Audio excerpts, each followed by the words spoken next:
सभी श्रोताओं का सिंहासन बत्तीसी की कहानी में हार्दिक स्वागत, अभिनंदन। आज 20वीं पुतली ज्ञानवती की कहानी आप सभी के सामने प्रस्तुत है। बढ़ते हैं कहानी की तरफ।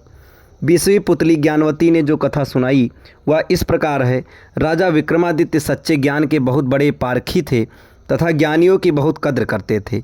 उन्होंने अपने दरबार में चुन चुनकर विद्वानों, पंडितों, लेखकों और कलाकारों को जगह दे रखी थी तथा उनके अनुभव और ज्ञान का भरपूर सम्मान करते थे। एक दिन वे वन में किसी कारण विचरण कर रहे थे तो उनके कानों में दो आदमियों की बातचीत का कुछ अंश पड़ा। उनकी समझ में आ गया कि उनमें से एक ज्योतिषी है और उन्होंने चंदन का टीका लगाया और अंतर्ध्यान हो गए। ज्योतिषी अपने दोस्त को बोला, मैंने जैसे ही ज्योतिष का पूरा ज्ञान अर्जित कर लिया है और अब मैं तुम्हारे भूत, वर्तमान और भविष्य के बारे में सब कुछ स्पष्ट बता सकता हूँ।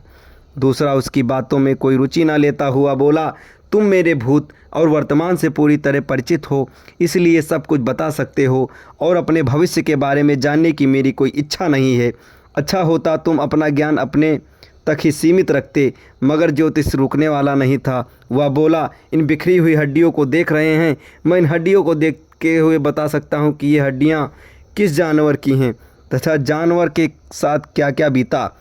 लेकिन उसके दोस्त ने फिर भी उसकी बातों में अपनी रुचि नहीं जताई। तभी ज्योतिषी की नज़र ज़मीन पर पड़े पदचिन्हों पर गई। उसने कहा, ये पदचिन्ह किसी राजा के हैं और सत्यता की जांच तुम खुद कर सकते हो। ज्योतिष के अनुसार राजा के पाँव में ही प्राकृतिक रूप से कमल का चिन्ह होता है जो यहाँ स्पष्ट नजर आ रहा है। उसके दोस्त ने सोचा कि सत्यता की जांच कर ही ली जाए, अन्यथा ये ज्योतिषी बोलता ही रहेगा। पद चिन्हों का अनुसरण करते करते वे जंगल में अंदर आते गए।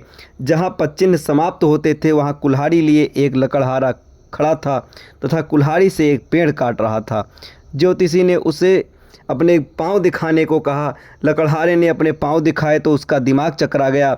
लकड़हारे के पाँव पर प्राकृतिक रूप से कमल के चिन्ह थे। ज्योतिषी ने जब उससे उसका असली परिचय पूछा तो वह लकड़हारा बोला कि उसका जन्म ही एक लकड़हारे के घर हुआ है तथा वह कई पुश्तों से यही काम कर रहा है।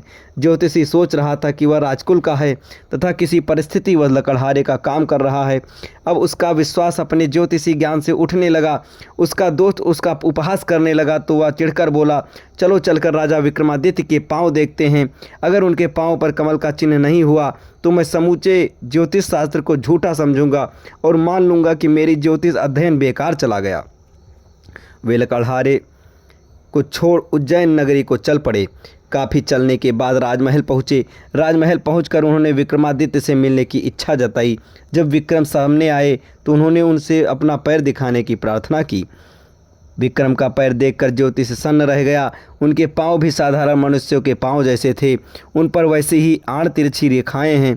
कोई कमल चिन्ह का निशान नहीं था। ज्योतिषी को अपने ज्योतिष ज्ञान पर नहीं बल्कि पूरे ज्योतिष शास्त्र पर संदेह होने लगा। वह राजा से बोला, ज्योतिष शास्त्र कहता है कि कमल चिन्ह जिसके पाँव में मौजूद हो वह व्यक्ति राजा होगा, मगर ये सरासर असत्य है। जिसके पाँव पर मैंने ये चिन्ह देखे हैं वह पुश्तैनी लकड़हारा है। दूर दूर तक उसका संबंध किसी राजघराने से नहीं है। पेट भरने के लिए जी तोड़ मेहनत करता है तथा हर सुख सुविधा से वंचित है। दूसरी ओर आप जैसा चक्रवर्ती सम्राट जिसके भाग्य में भोग करने वाली हर चीज़ है, जिसकी कीर्ति दूर दूर तक फैली हुई है। आपको राजाओं का राजा कहा जाता है मगर आपके पाँव में ऐसा कोई चिन्ह मौजूद नहीं है। राजा को हंसी आ गई और उन्होंने पूछा, क्या आपका विश्वास अपने ज्ञान तथा विद्या पर से उठ गया है? ज्योतिषी ने जवाब दिया, बिल्कुल, मुझे अब रत्ती भर भी विश्वास नहीं रहा। उसने राजा से नम्रतापूर्वक विदा लेते हुए अपने मित्र से चलने का इशारा किया। जब वह चलने का हुआ तो राजा ने उसे रुकने को कहा। दोनों ठिठक कर रुक गए। विक्रम ने एक चाकू मंगवाया तथा पैर के तलों को खुरचने लगे। खुरचने पर तलों की चमड़ी उतर गई और अंदर से कमल के चिन्ह स्पष्ट हो गए। ज्योतिषी को हतप्रभ देख विक्रम ने कहा, हे ज्योतिषी महाराज, आपके ज्ञान में कोई कमी नहीं है, लेकिन आपका ज्ञान तब तक अधूरा रहेगा जब तक आप अपने ज्ञान की डींगे हाँकेंगे और जब तक उसकी जांच करते रहेंगे। मैंने आपकी बातें सुन ली थीं और मैं ही जंगल में लकड़हारे के वेश में आपसे मिला था।